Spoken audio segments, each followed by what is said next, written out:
Guys দেখতে পাচ্ছেন এই যে এখানে অনেকগুলো লাকড়ি কেটে রাখা হয়েছে যে যে গাছ পেড়ে কাঠ করা হয়। এই যে সেখানে এসেছি আমি। এই যে দেখতে পাচ্ছেন এখানে অনেকগুলো মানে কাঠের গুঁড়ি আছে। এই যে গাইস দেখতে পাচ্ছেন অনেকগুলো কাঠের গুঁড়ি। আমার পিছনে মেশিন চলতেছে গাইস, হয়তো কথা শোনা যাচ্ছে না। তো গাইস আপনাদেরকে দেখাইতেছি ঘুরে ঘুরে। এই যে দেখতে পাচ্ছেন ওই যে সামনে হলো পল্লী বিদ্যুৎ কেন্দ্র।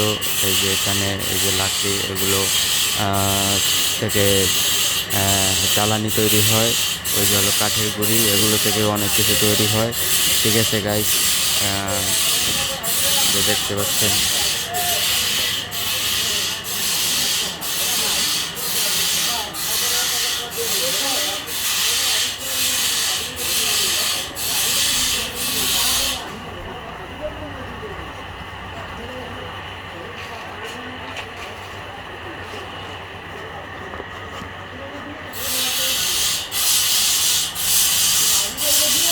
তো আমি